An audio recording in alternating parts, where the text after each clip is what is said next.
We're talking about how to start an LLC in Idaho, and what you can see behind me here is a checklist that we're going to go through that I'm casting from my computer here.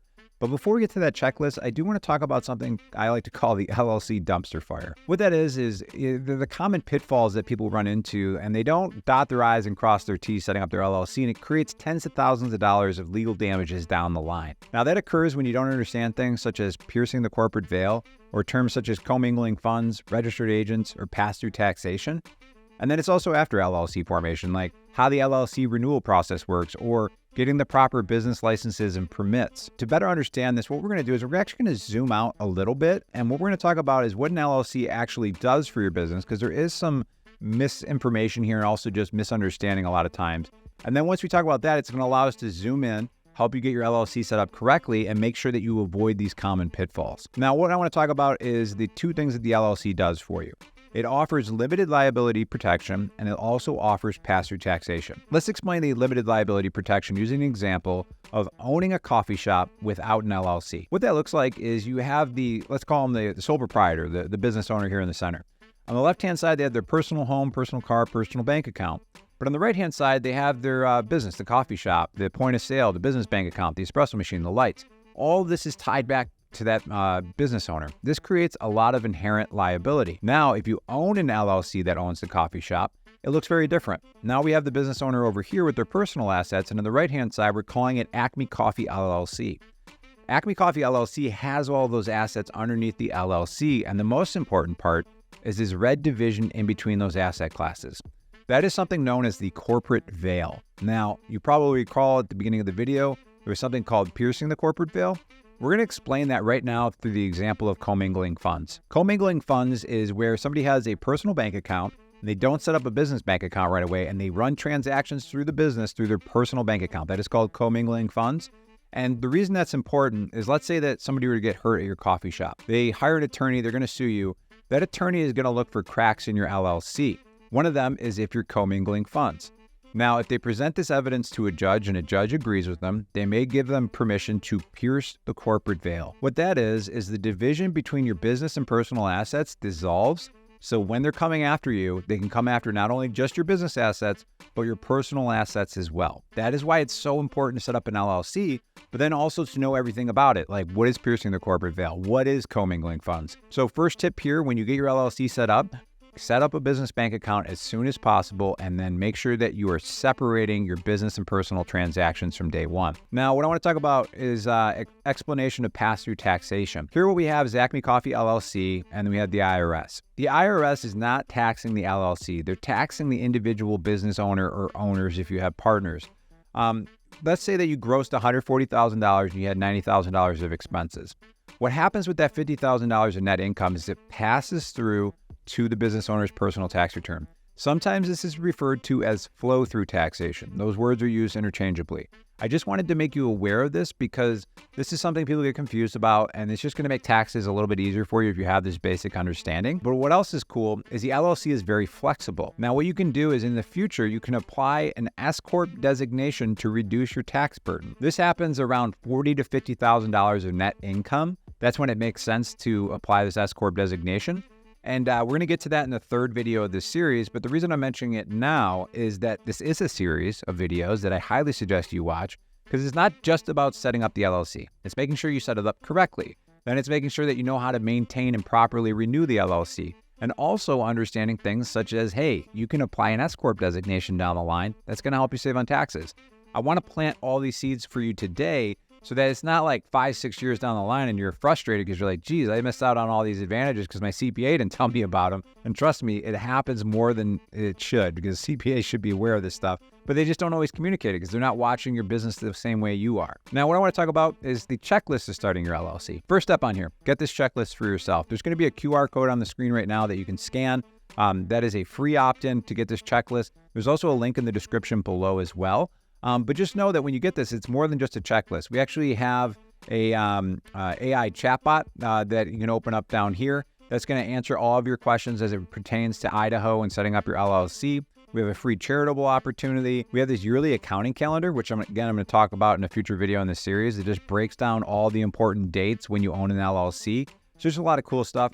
We also have this glossary of terms. I would recommend watching this video. I've seen a lot of people fall victim to these scams, so they end up like losing out on $200 of just wasted money.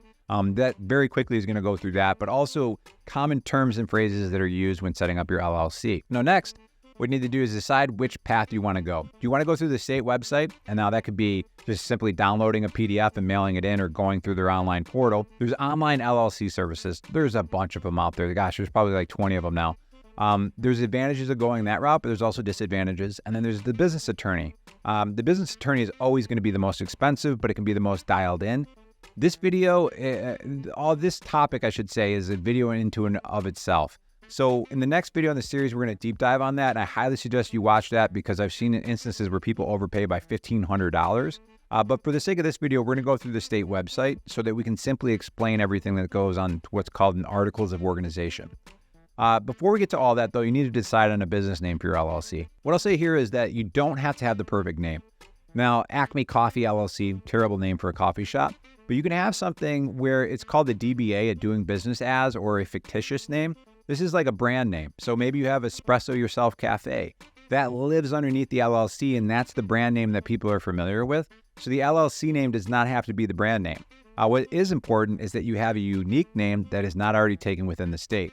So what you have here is a state directory list. You open this up, and we're going to go down to Idaho. And then once you're here, this is where you can do a search. Now, if I do something like Broncos, right, that's probably going to have business names here. And the reason for that is because of Boise State. But what we're looking for is you just kind of jam out on the keyboard here. That's going to be unique. This is what you're looking for. No results were found. That tells you that you have a unique name within the state of Idaho. Once you have that name set up, what you're going to do is get your LLC set up.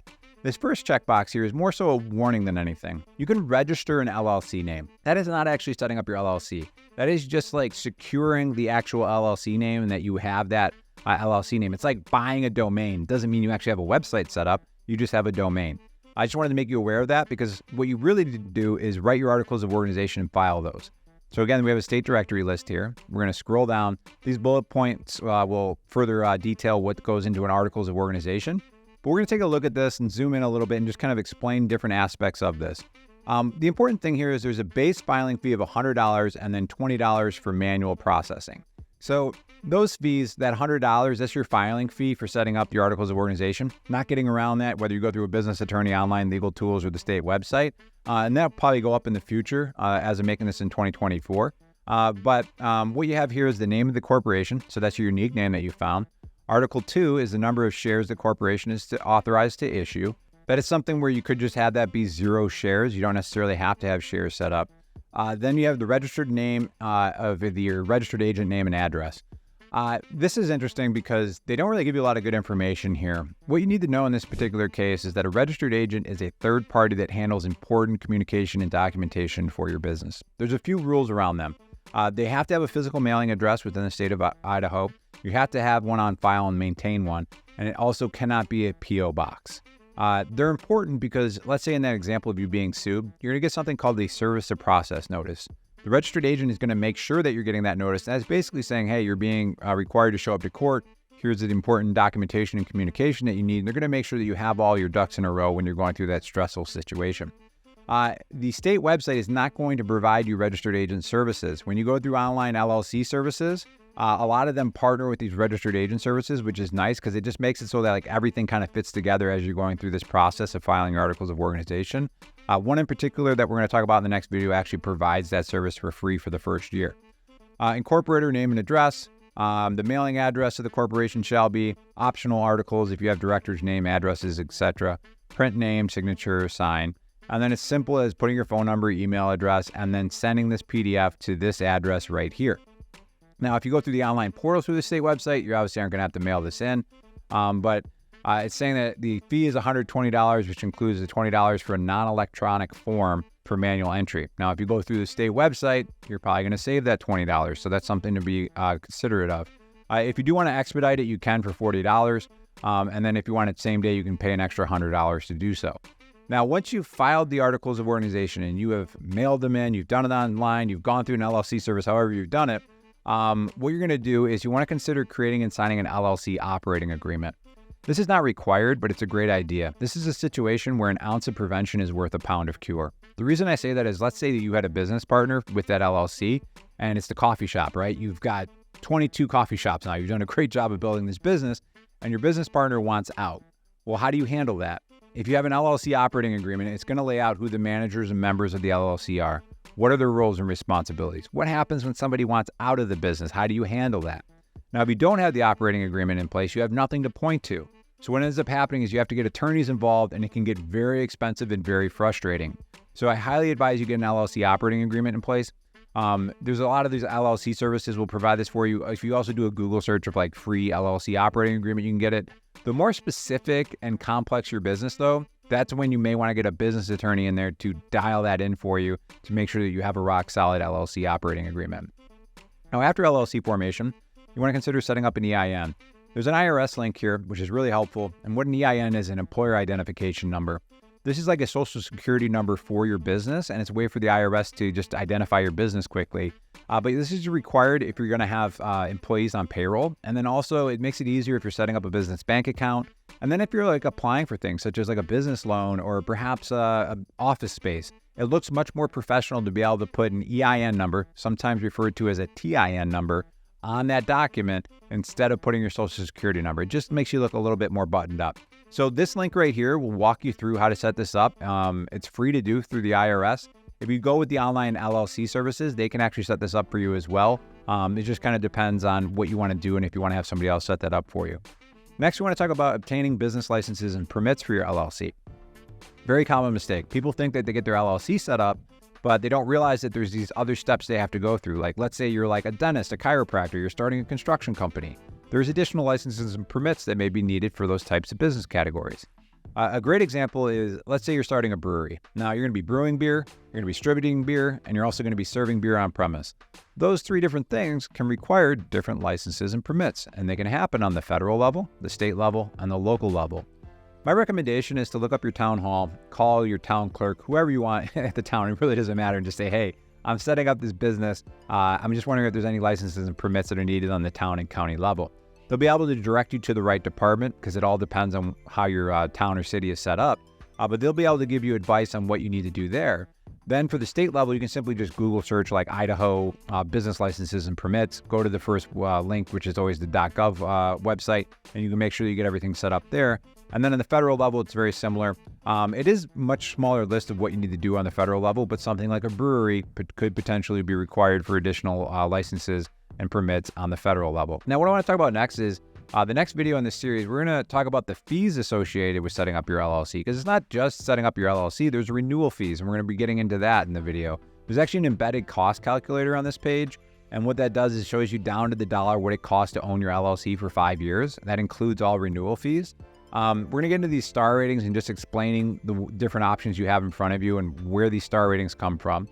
We're going to talk about something really important. It's called domestic versus foreign LLCs. Really important that you understand this. It may not apply to you today, but it will in the future as you grow. So that's something you want to be aware of.